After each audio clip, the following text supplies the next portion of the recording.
Karma has always been a very paradoxical topic of discussion because some believe in karma, some don't believe. When you don't believe in karma, the main argument becomes like, I don't remember the type of person or what I did in my previous lives, nor I do not believe in the previous lives itself. So how am I suffering because of something which I did, which I don't even remember in this time? When you believe in karma, again a fear factor comes in, where it's like, am I that bad person in all my lives that I'm suffering so much? But let us have a deep insight of what karma really is, how karma is really tied to us in a way that impacts our lifestyle.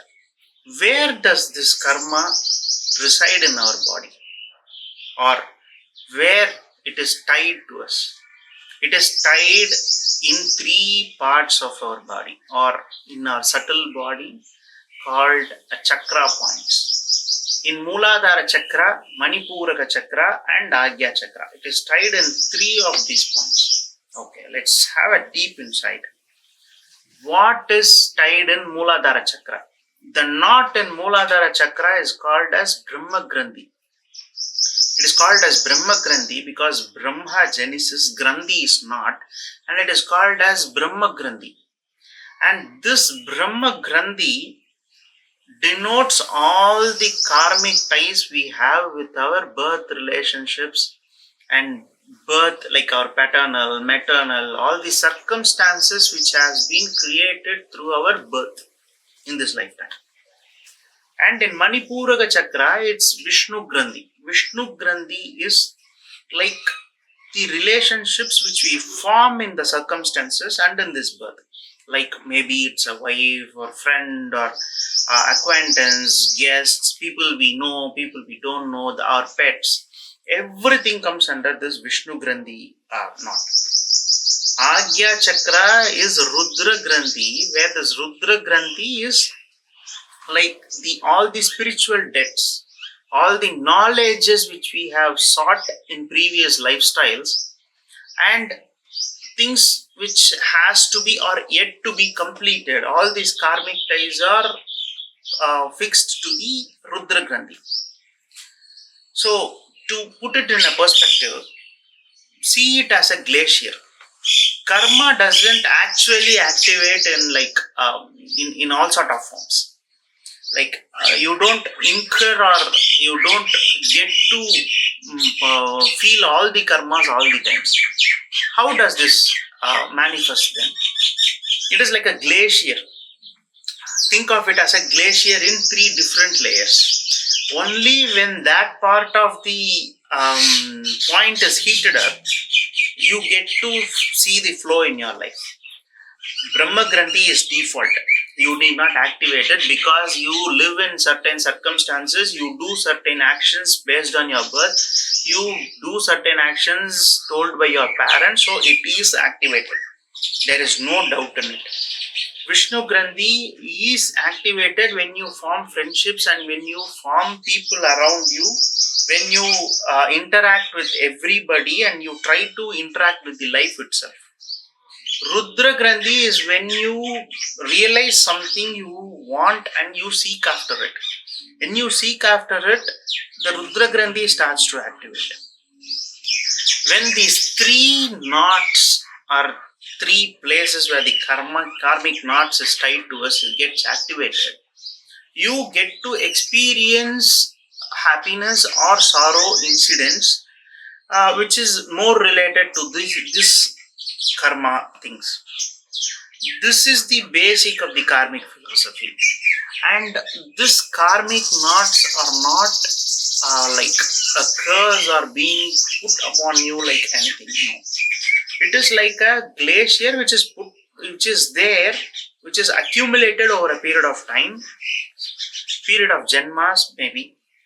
So in this sequence, when we try to clear up, when the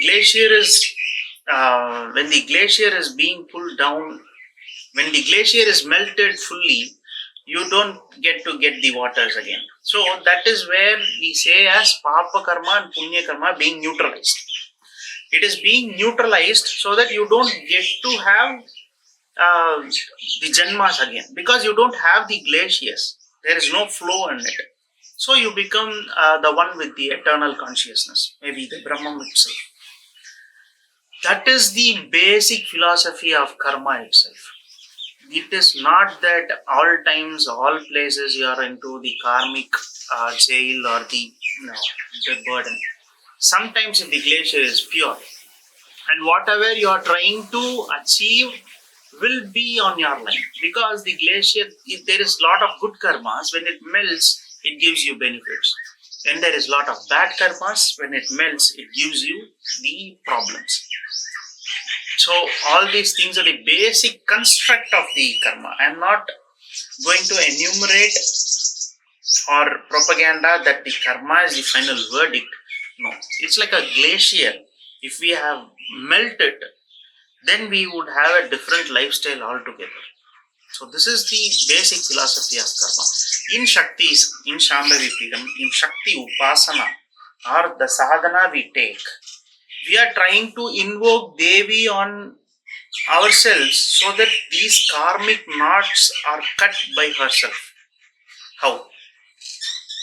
Manipurandhradaikar Nilaya Vishnu Grandhi Vipedini, Mooladharaikha Nilaya Brahma Grandhi Vipedini, Agya Chakrandalasta Rudra Grandhi Vipedini. It is said that when you can invoke Devi on Mooladhara, Manipuraga and Agya, when you can invoke through sadhana, the sadhana, when you learn it in a very linear sequence way, the Shakti herself gets manifested as sun, so that these knots of the glacier gets melts away fast.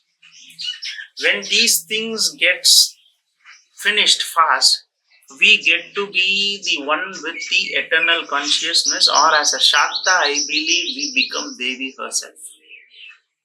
So this is the basic of karma. Shaktiism is all about spandana. Shaktiism is all about movement. Movement is where the karma gets dissolved. When you are stagnant, the karma is also stagnant. Maybe there is no incidents happening, but that doesn't mean the glacier is also gone. No. Incidents are not happening, but the glacier is still there. We should have to evolve ourselves through Shakti sadhana in order for ourselves to become a very evolved person. Jai Mata Di.